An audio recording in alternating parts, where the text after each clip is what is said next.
제가 기도하고 구역정과 시작하도록 하겠습니다.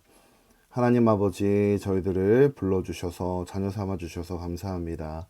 하나님의 부르심을 생각하며 우리와 함께 걸어가신 하나님을 바라봅니다. 저희들 가운데 은혜 베풀어 주시고 놀라운 능력 가운데 동행하여 주시옵소서. 감사드리며 예수님의 이름으로 기도드립니다. 아멘. 예, 오늘은 창세기 12장 1에서 5절을 중심으로 부르심에 반응하는 자라는 공과를 좀 다뤄보도록 하겠습니다. 이 이야기는 하나님께서 아브라함을 부르셨을 때, 아브라함이죠. 함을 부르셨을 때 이야기인데요. 이 부분을 가지고 우리의 정체성을 좀 이야기하고자 하는 겁니다. 우리가 어떻게 살아가는 존재고, 우리는 어떤 존재인가. 그래서 공과 목표가 세상에 있으나 흩어진 나그네다. 우리가 세상에 있으나 세상 속에 흩어진 나그네로 살아가고 있다라는 거죠.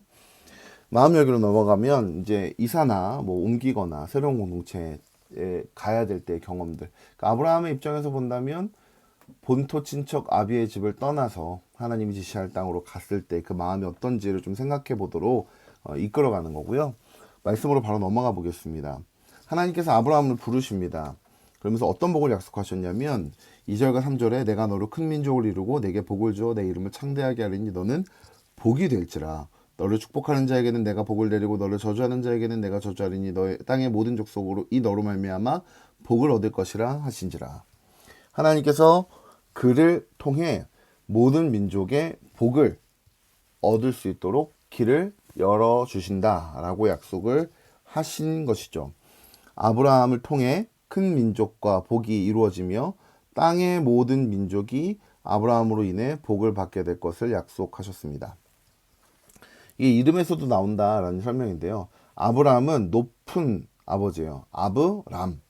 그러니까 높이다, 높은 아버지 이런 뜻에서부터 고귀한 아버지라는 이름이 나오는데 라함은 많다거든요. 그러니까 많은 민족의 열국의 아비라는 말에서 아브라함의 이름으로 바꾸시는 거예요. 그래서 하나님께서 아브라함을 통해서 하시고자 하는 일은 그 많은 이들의 아비, 믿음의 조상으로서 하나님의 백성이 되는 길을 여는 그 귀한 통로로 삼아주신다라는 거 우리가 볼 수 있다라는 것이죠. 하나님의 백성은 하나님의 부르심을 받은 자들입니다. 부르심이라는 의미를 지닌 헬라어 단어는 칼레이님이 아름다움을 뜻하는 단어는 칼로스입니다. 이것은 부르심이 아름다움과 연결되어 있음을 보여줍니다. 하나님의 부르심은 복되고 선한 영향으로의 부르심입니다. 창세기 12장의 복의 약속은 단지 아브라함 한 사람을 향한 것이 아닙니다. 땅의 모든 족속이 너로 말미암아 복을 얻을 것이라는 말씀은 복의 지평이 개인을 넘어 온 열방에 미친다는 것을 선언합니다. 이 얘기는 뭐냐면 하나님께서 부르심에 반응하는 것이 아름다운 거고 그 아름다움을 통해서 하나님의 놀라운 일들을 행하신다라는 의미죠.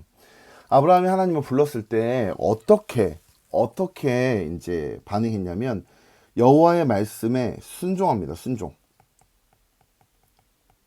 순종이 매우 중요한데 하나님께서 하신 말씀을 따라가요. 말씀을 따라갑니다. 그러니까 뭔가 자기가 계산하고 가는 게 아니라 하나님이 지시하신 것을 따라서 움직이기 시작하는 것이죠.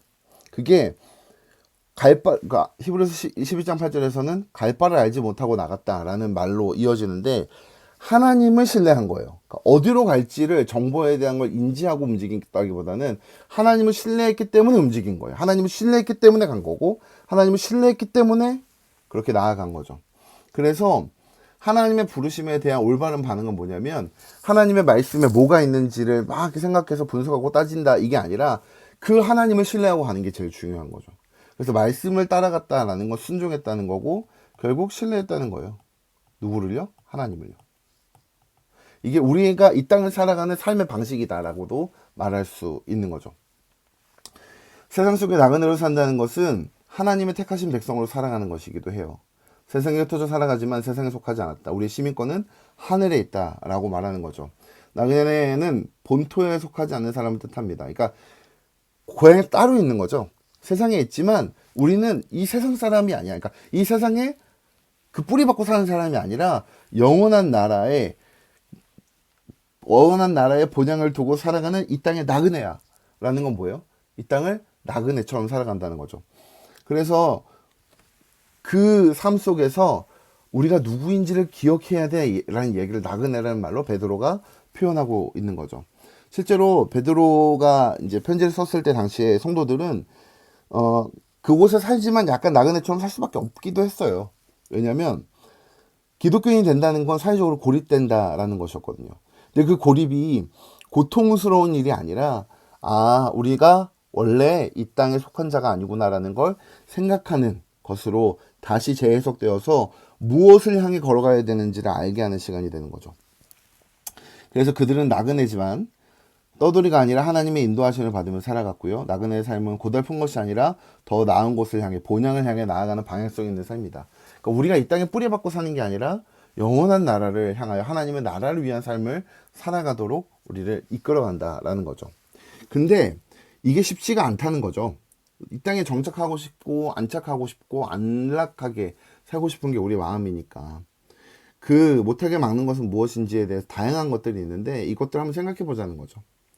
뭐 익숙한 것에 대한 두려움, 미래에 대한 두려움, 뭐 부족함에 대한 의심, 또 뭐 안락함에 대한 어떤 갈망, 뭐 이런 것도 있을 수 있어요. 근데 그 모든 것들에서 우리가 방향을 바꿔서 하나님을 신뢰하는 방향으로 나아갈 수 있어야 하는 거죠. 부르심에 반응하는 힘은 나의 능력이 오는 게 아니에요. 그러니까 하나님이 우리를 부르시거나 우리를 보내시거나 우리가 이 땅에서 나그네로서 하나님의 일에 동역하는 동역자로 섰을 때 잘하기 때문이 아니라 하나님께서 함께 하시고자 우리를 부르시는 거죠. 그래서 모든 능력은 동행하시는 하나님께로부터 온다. 그래서 나그네로 이 땅 가운데 살아가면서 하나님의 부르심에 잘 따라 순종하며 사는 게 우리의 정체성이 돼야 되는데 그것을 잃어버리고 이 땅에 뿌려박아야 되는 거라고 생각한다면 우리는 점차 나그네로서의 정체성을 잃어버리고 이 땅에 속한 자처럼 살아갈 수밖에 없는 겁니다.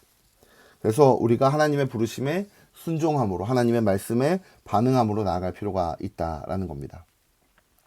그래서 우리가 이 땅에서 나그네라는 정체성을 기억하면서 구체적으로 어떻게 하면 하나님의 그 부르심을 받은 나그네로서의 삶을 승리로서 해 나갈 수 있을지 한번 고민하며 보냈으면 좋겠습니다. 제가 기도하고 마치겠습니다. 하나님 아버지 감사합니다. 저희들이 하늘에 속한 자로 살아갈 수 있게 해주셔서 감사합니다. 이 땅에서 여전히 나그네이지만 그 사실을 부끄러워하지 않게 하시고 더 나은 본향이 있음을 기억하며 이 땅에서 하나님의 말씀에 순종하며 말씀을 따라 살아가는 자들 되게 하여 주시옵소서. 때로 그 부르심에 순종할 때마다 우리가 마음이 흔들리고 어려울 수도 있지만 아버지 하나님께서 주시는 그 용기와 힘으로 새 힘을 얻어 나아가 승리할 수 있도록 인도해 주시옵소서. 감사드리며 우리 구주 예수 그리스도의 이름으로 기도드립니다. 아멘.